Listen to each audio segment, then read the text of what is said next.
যদি যুদ্ধের সংখ্যায় 1,10,000 হয় 30 লাখ মারা যাবে করতে জনগণ নারীকে কিন্তু এতগুলি মারা হয় নাই, কারণ তারা চেয়েছে বাংলাদেশের জনগণকে বিভক্ত করে ধর্ম থেকে তাদেরকে বের করে নিয়ে আসা, এখানে নাস্তিকতা প্রতিষ্ঠা করা। এর অর্থ হলো তারা যুদ্ধে অংশগ্রহণ করে নাই, তারা ক্যালকাটায় বসে হেমা মালিনীর নাচ দেখেছে, সিনেমা দেখেছে, হিন্দি ফিল্ম দেখেছে। আমাদের 11টা সেক্টর ছিল, একটা সেক্টরে ম্যাক্সিমাম 10,000 লোক ছিল যোদ্ধা। 11টা সেক্টরে কত হয়? 1,10,000 হয়, তাহলে 30 লক্ষ মারা যাবে কোথেকে আমাকে বলেন। আর নিরপরাধ লোককে কজনকে তারা হত্যা করেছে? হয়তো 5,000 হইতে পারে, 10,000 হইতে পারে। শেখ মুজিব পাকিস্তান জেল থেকে ছাড়া পাওয়ার পরে গেল কোথায়? ব্রিটেনে গেল, ইউকেতে, লন্ডনে গেল।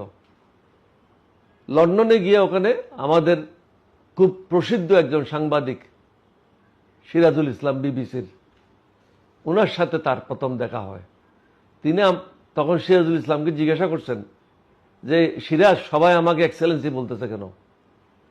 বলছে, তখন উনি ওনাকে সম্বোধন করলেন বঙ্গবন্ধু হিসেবে। বলে, বঙ্গবন্ধু আপনি জানেন না বাংলাদেশ স্বাধীন হয়ে গেছে? বল, তাই নাকি? কখন হয়েছে বলো তো? সিরাজের কাছ থেকে তিনি লন্ডনে বসে জানতে পারলেন যে বাংলাদেশ স্বাধীন হয়েছে। তখন সিরাজের কাছে জিজ্ঞাসা করেছিল এখানে কি কি হয়েছে বলো। বলছে, শুনেছি 3 লাখের মতো লোক শহীদ হয়েছে।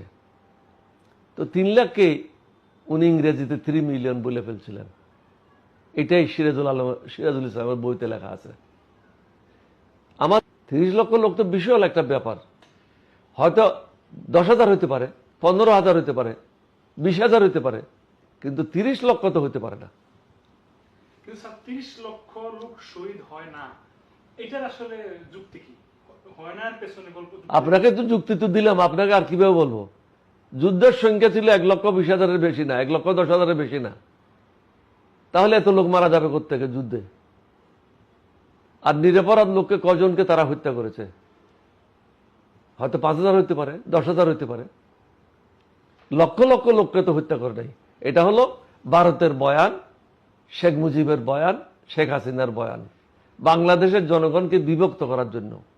কারণ তারা চেয়েছে বাংলাদেশের জনগণকে বিভক্ত করে ধর্ম থেকে তাদেরকে বের করে নিয়ে আসা, এখানে নাস্তিকতা প্রতিষ্ঠা করা। নাস্তিকতা প্রতিষ্ঠা করতে পারলে তাহলে হিন্দুদের লাভ হইতো। ভারতের কারা আজকে লাভবান? হাসিনার আমলে কারা লাভবান হয়েছে? ভারত লাভবান হয়েছে, বাংলাদেশকে বিক্রি করে খেয়েছে, বাংলাদেশকে এগিয়ে যেতে দেয় নাই। আমার মনে হয় এখন বাংলাদেশের সমস্যা অন্যগুলি। আপনি 1971-এ চিপে খেলে ইক্কুর মতো কোনো লাভ হবে না। এখন জাতির সামনে যে সমস্যাগুলি আছে, এটার থেকে কিভাবে উত্তরণ হবেন, এগুলি নিয়ে আমরা আলোচনা করেছি। এটার মধ্যে আমরা সীমাবদ্ধ থাকি। তারপর আরেকটা প্রশ্ন হচ্ছে যে, মানলাম যে শহীদের সংখ্যা নিয়ে বিভ্রান্ত, আমরা ওটা জানতে চাই না, অসুবিধা নাই, কিন্তু বর্তমানে মুক্তিযুদ্ধ নিয়ে ভুয়া মুক্তিযুদ্ধের তালিকা হচ্ছে। ওটা হবে না কেন? হাসিনা কি করেছে? তাদের দলে যারা 5 বছরের ছেলে ছিল তাদেরকেও মুক্তিযুদ্ধ করেছে, যারা লন্ডনে ছিল তাদেরকেও মুক্তিযুদ্ধ করেছে, যারা রিফিউজি ক্যাম্পে ছিল তাদেরকেও মুক্তিযুদ্ধ করেছে, যারা আমেরিকাতে ছিল তারাও মুক্তিযুদ্ধ করেছে। মুক্তিযুদ্ধ মানে কি? যারা অস্ত্র নিয়ে সম্মুখ যুদ্ধে অংশগ্রহণ করেছে তারাই মুক্তিযুদ্ধ। ওই রকম মুক্তিযুদ্ধ যদি হয়, বাংলাদেশে যখন 9 কোটি লোক ভিতরে কষ্ট করেছে তারাও তো মুক্তিযুদ্ধ। আপনি যদি লন্ডনে বসে মুক্তিযুদ্ধ হতে পারেন, তাহলে আরেকজন লোক যশোরে বসে যে কষ্টের জীবন যাপন করেছে, লন্ডনে তার কোনো কষ্ট হয় নাই, আমেরিকাতে তার কোনো কষ্ট হয় নাই, বা অন্য দেশে যারা ছিল তাদের কোনো কষ্ট হয় নাই, কিন্তু বাংলাদেশে যারা ছিল তারা তো বিভিন্ন সময় পাকিস্তানিদের হাতে নিগৃহীত হয়েছে।